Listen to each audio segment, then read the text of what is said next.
Hi there guys, in this video I'm going to show you the most important tips and tricks for your Oppo F25 Pro 5G.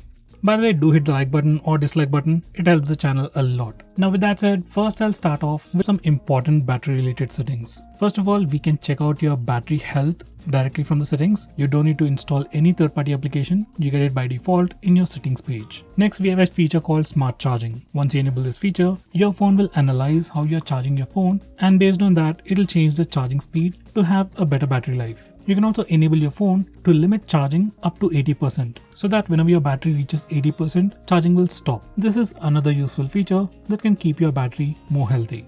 Next we have a new gesture called icon pull down gesture. Now once you enable this feature, on your home screen you can swipe diagonally on the left side or right side to quickly pull down all the icons near your finger. It's just a quick and easy way to reach out applications just with a single finger. Next we have swipe down gesture on the home screen. By default it is set to search or global search. Once you do a swipe down gesture, you can search for application names or even contacts directly from your home screen. I personally suggest you to change it to notification drawer. Once you do that, you can do a swipe down gesture to pull down the notification bar, which I think is much more helpful. Next we got some new live wallpapers. Some are just like videos on loop, some wallpapers react to your touch, and some change depending on the time. For these wallpapers, you can just touch and hold the wallpaper for a quick preview. Right now we can only use the install live wallpapers. In future, we might be able to use a regular video as a live wallpaper. Next we have dark mode. You can enable it from the notification toggles or directly from the display settings. And once you enable the dark mode, all the system UI elements change to dark mode. Even some of the stock applications like phone dialer, messaging application also change to dark mode, and even some Google applications like Play Store or YouTube switch to the dark mode automatically. Dark mode helps your phone look much more cooler, helps you save some battery, and puts less strain on your eyes at night. Next we have always on display. It's a feature that puts a clock on your lock screen all the time. Now here's a quick preview. From settings you can also change the clock styles, and you can also schedule it to automatically turn on and turn off at a specific time to save a little bit of battery.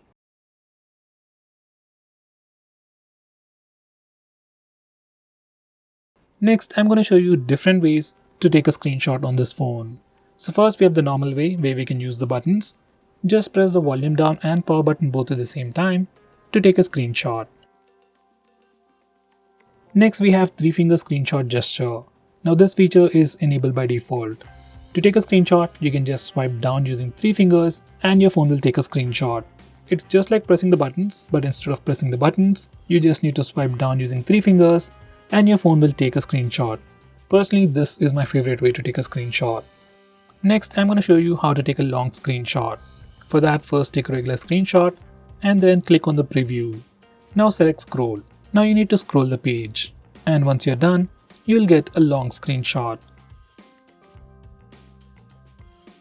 Next, I'm going to show you how to record the screen on your phone.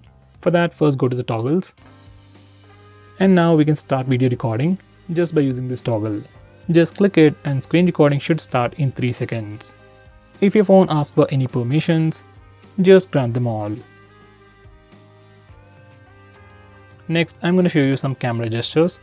First we have touch. Once you enable this feature, we can take a picture by just touching the preview screen. It works for both the rear camera and even for selfies.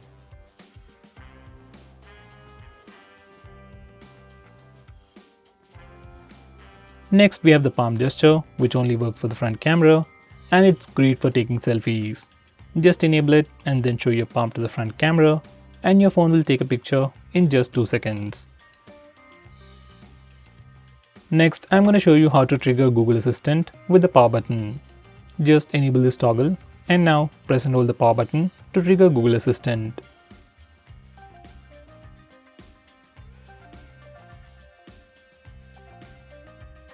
Next, we have some important screen off gestures.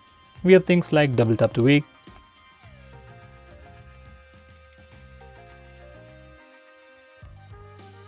we can also draw a note to open the camera application. Next, we can draw a V to turn on the flash. We also have more like music controls and custom shortcuts, but most of the time I just draw V to turn on the flash, and to turn it off we can press the power button.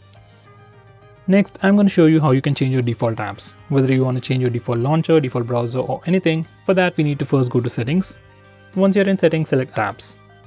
Then select default apps. Now from this page, you can change your default launcher, default SMS application, browser and so on. I would definitely recommend you to change your default browser to Google Chrome. Next, I'm going to show you how to display the battery percentage on the status bar. For that, go to settings, then select notification and status bar, and then enable this toggle. Once you do that, we can see the battery percentage on the status bar. In the same way, if you want to see the network usage on the status bar, go to settings, then select notification and status bar. Enable this toggle. Next, I'm going to show you how to display the RAM information on the recent apps page. For that, go to settings, then select additional settings, and now enable this toggle. Once you do that, we can see the RAM or memory information in the recent apps page.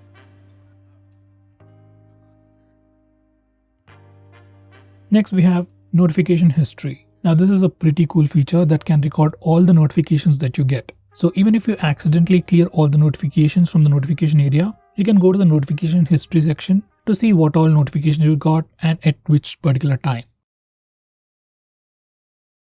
Next, we have this toggle to enable the OTG. Now OTG pen drives are not automatically detected by default. It's a security measure. So if you want to use an OTG pen drive, just come here, enable it, and then you can use an OTG pen drive.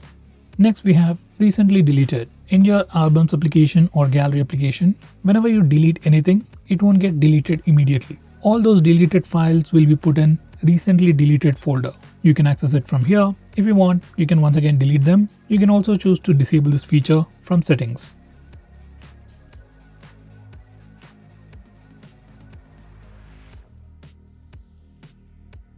Next, we have app battery management. Now if you want to completely take control of your phone, stop applications from auto launching or stop applications from running in the background to save data or to save battery, you can do all that from here. So guys, these are all the most important tips and tricks for your OnePlus Nord 4. If I missed out on anything important, do let me know by commenting below this video. With that said, if you like this video, hit the like button or dislike button. It really helps the channel. And with that said, see you next time.